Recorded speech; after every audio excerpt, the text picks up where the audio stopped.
Αυτή τη στιγμή βρίσκομαι μέσα στο κτίριο της Βασιλής Όλγας, στη Θεσσαλονίκη.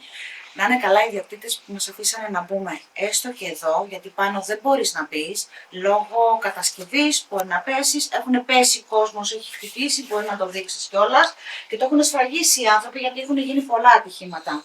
Και όπως όλοι ξέρετε την ιστορία του κτηρίου, έχουν ακουστεί διάφορες φωνές, έχουν ακουστεί σουρσίματα. Αυτό που σας έλεγα χτες, που έλεγα στην εκπομπή μου που έκανα και για το Γετικουλέ και για τη Βασιλή Όλγας και για την Πέτρα, που θα πάμε σε λίγο, είναι όντως ακριβώς αυτά που ένιωσα πριν καν μπω μέσα στο κτίριο. Και κάποιες ιστορίες που μας είπανε κάποιοι άνθρωποι, που δεν μπορώ να πω ονόματα, λόγω, πώς λέγεται στα ελληνικά αυτή η λέξη, copyrights και το όνομα των ανθρώπων δεν θέλω να πει. Λοιπόν, σέβομαι το privacy, την ιδιωτικότητά τους, η ιδιωτικότητά τους, σωστά την είπα τη λέξη. Λοιπόν, μπαίνοντας εδώ μέσα, κατευθείαν ένιωσα έναν άντρα, ψηλό, με μουστάκι, να περπατάει σκυφτός έτσι, σε όλο το χώρο. Λοιπόν, και να φυλάει, ψηλός, και να φυλάει το χώρο. Να το φυλάει δηλαδή να μην του πάρουν πράγματα από εδώ μέσα. Ο οποίος αυτός ο άνθρωπος, και έχω και το όνομά του γραμμένο, Μαλαχάη νομίζω, αυτό είναι, το έχεις στο κινητό μου εσύ. Λοιπόν, Εβραίος από καταγωγή.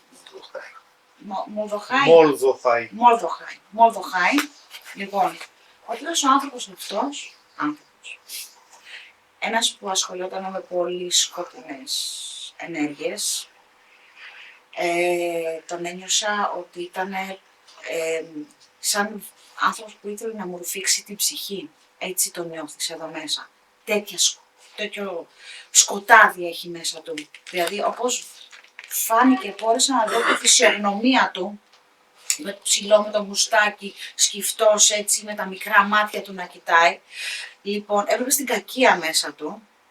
Κάποιος άλλος μπορεί να τον βλέπει σαν σκοτεινή ενέργεια μέσα στον χώρο. Εγώ είδα την πραγματική του μορφή και την πραγματική του ενέργεια πιο σκοτεινή οντότητα να την πω πια, γιατί έχει γίνει οντότητα, δεν υπάρχει.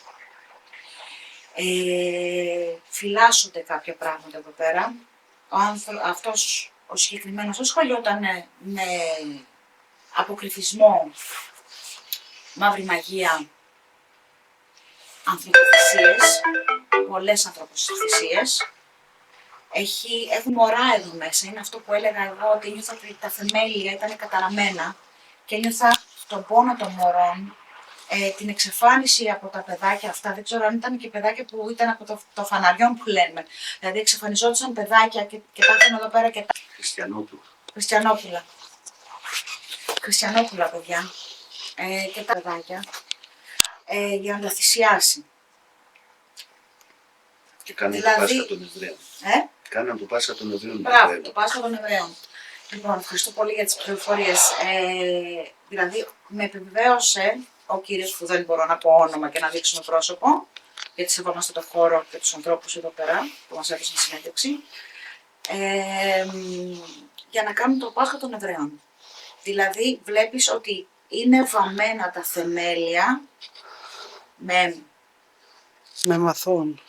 μαθών παιδιών και χριστιανόπουλα. Πες και για τους μαύρους. Το τζιν, ναι, τα είδα και αυτά. Λοιπόν, έχει τζιν πολλά εδώ μέσα, που φυλάνε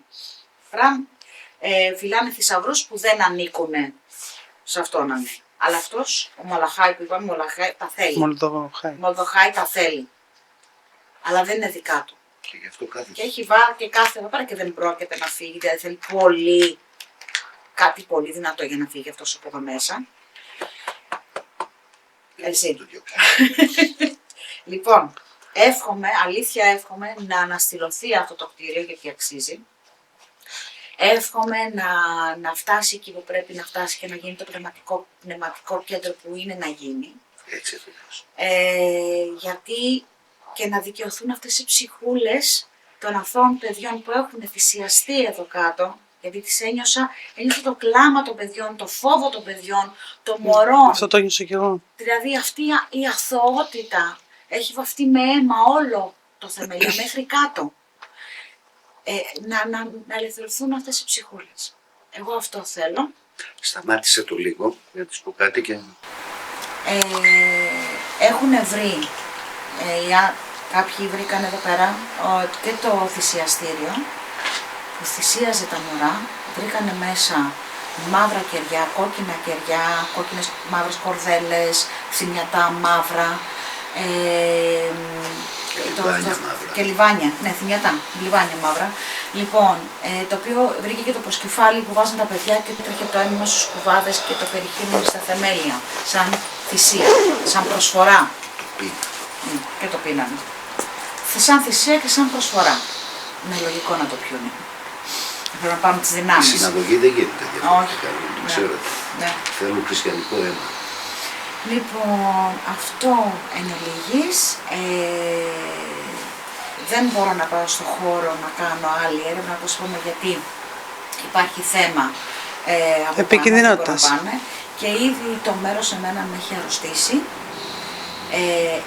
Πήρα αυτά που ήθελα, πήρα τις πληροφορίες από μόνη μου, πήρα και τις πληροφορίες που με επιβεβαιώσαν αυτά που ένιωθα.